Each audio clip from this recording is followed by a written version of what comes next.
time for the C major. First, we're going to see 1 octave, and then we're going to extend to 2 octaves. Before we do the C major scale, 1 octave, let's do a mapping. And the C major is the easiest one because it doesn't have any flats or the sharps, which makes all your notes natural. First, think, where are your natural? It's always the question between the second or the third finger. And as we already spoke in the beginning of the lesson, your naturals on the C and G strings are played with the third finger. Therefore, the second finger will go together with the third finger. And what you can do is practice before. Place the first finger and try to aim to land together with the second and the third finger. And of course, you can help with the right hand.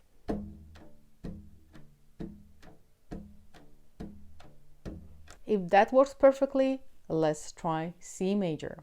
Another most common mistake is the students, they just memorize the fingering and they're not quite following the notes. And this is the terrible mistake because you're gonna suffer a lot when your scales will become more challenging and you will change your positions. Therefore, let's start to learn the scales in the proper way, because this will become your habit and you're going to do the same with every single scale you're going to learn, which will allow you to succeed quicker. First, we name or we sing the note. Better if you sing. C,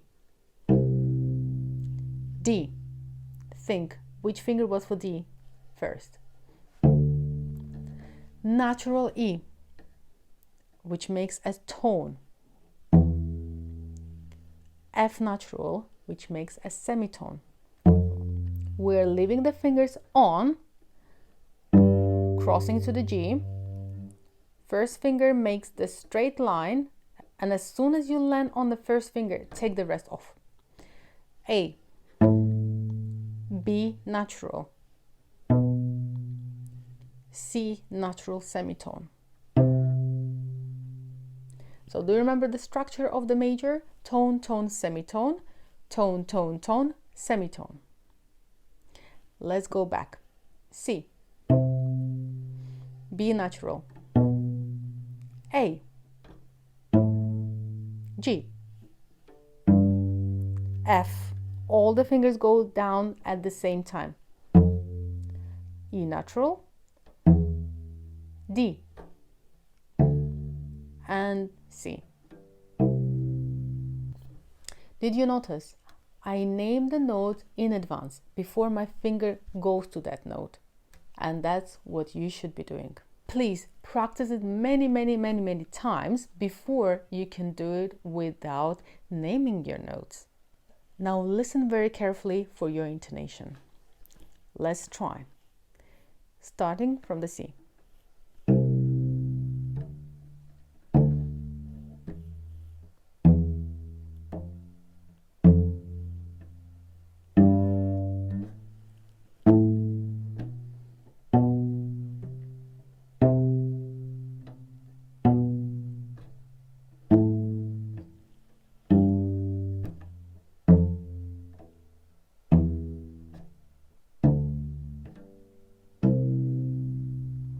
And now you might ask me, what have I done? I was preparing my fingers in advance. So generally, I was doing the quavers. To make it more clear, let's see how that works. I'm gonna count in the quavers. In the Kodai system, quavers are T, T. I'm gonna do a few notes.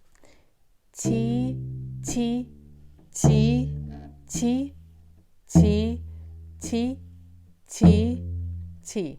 You spend one quaver for preparation, another quaver for plucking, which means one quaver for the left hand, one quaver for the right hand. And if you have an open string, you skip that quaver. Let's do it super slowly.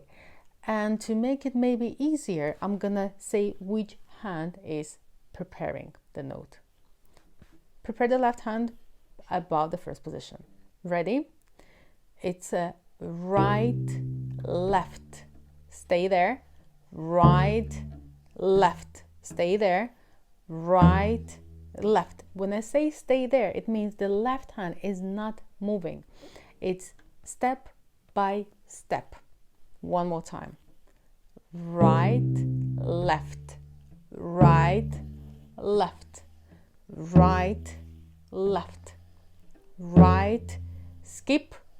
Right, left. Right, left. Right, left. Right, left. Right, left. Right, left.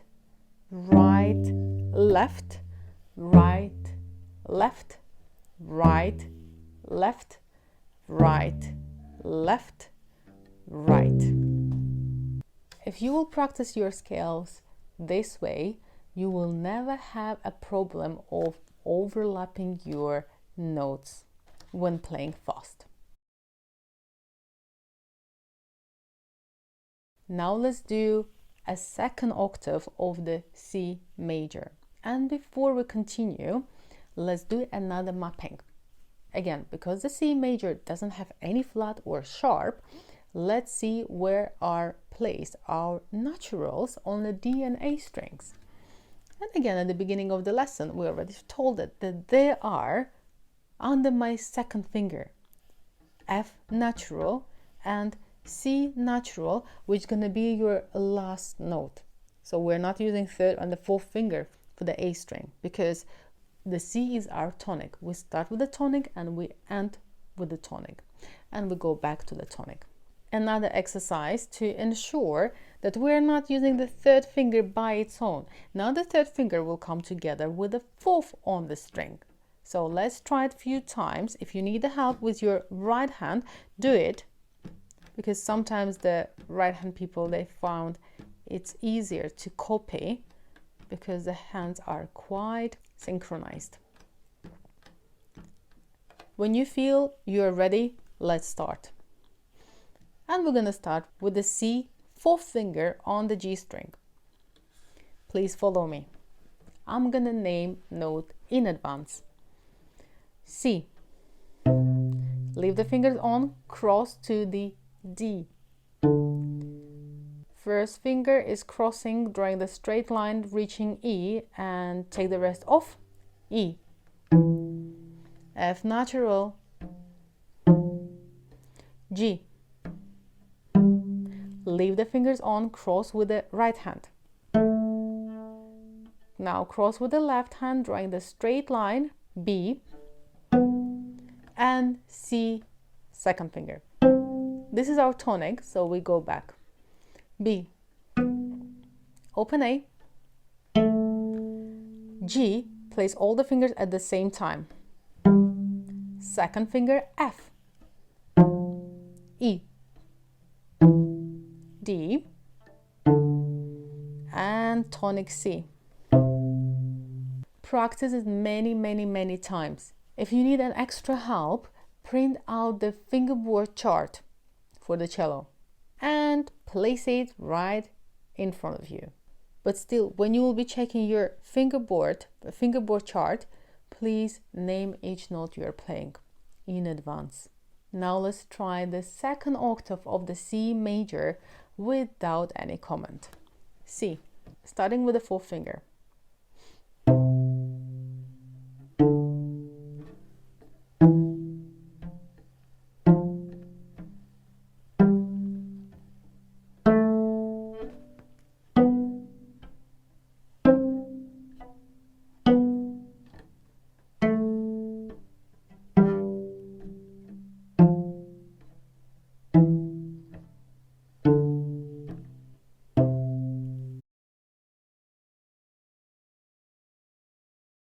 Time for the whole scale, C major, 2 octaves. And again, you need to ensure that the left hand has enough support on the C string. Bring the elbow. C, D, E, F, G, A, B, C, D, F, G, A, B, C, B, A, G, F, E, D, C, B, A, G, F, E, D, C, without any comment.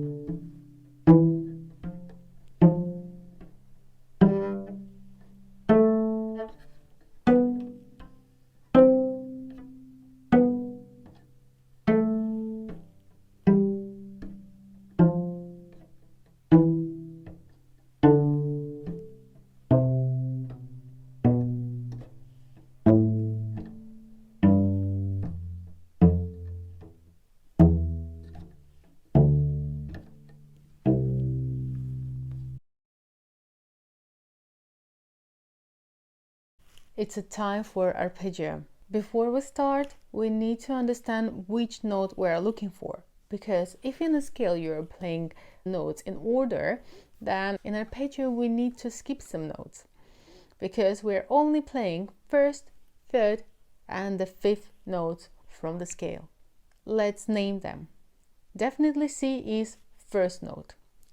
Skipping D. E is the third note. Skipping F, and G is your fifth note. C, E, G. And because you already know your fingerboard, it will be easier to find them. But don't guess.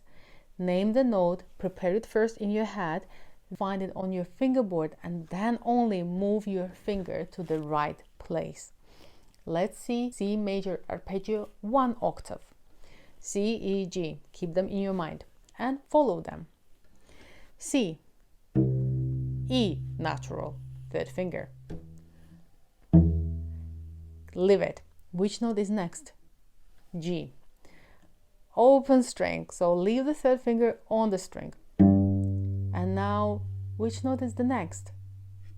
1, 3, 5, and of course, we start and we end up with the tonic. So on the top, you always need to have C, which is our fourth finger. Get it? Go back, G. But my third finger is still waiting. And of course, you need to know it, but this E will be already waiting for you. And C. One more time. C, E, G, C, G, E, and C, without comments.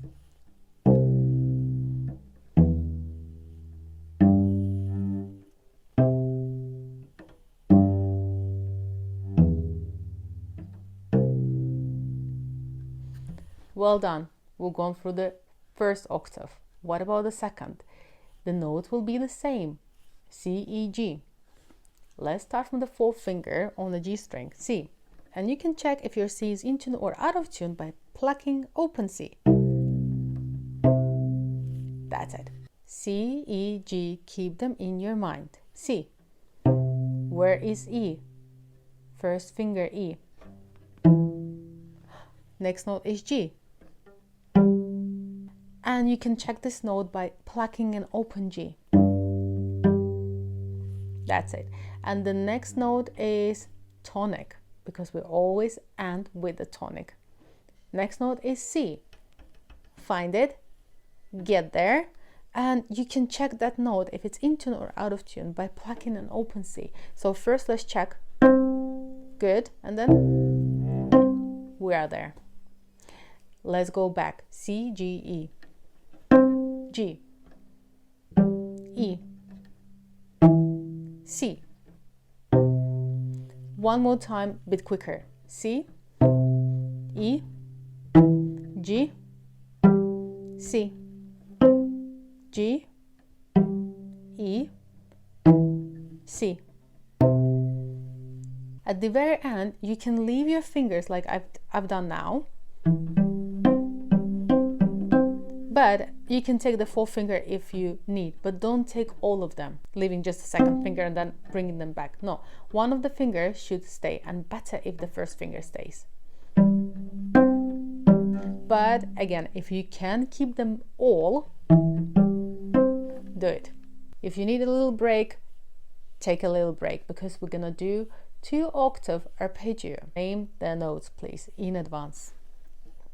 C, E, G. C, E, G, C, E, G, C, E, G, E, C, G, E, and C. After you've done it from 20 to 80 times, try without naming the notes.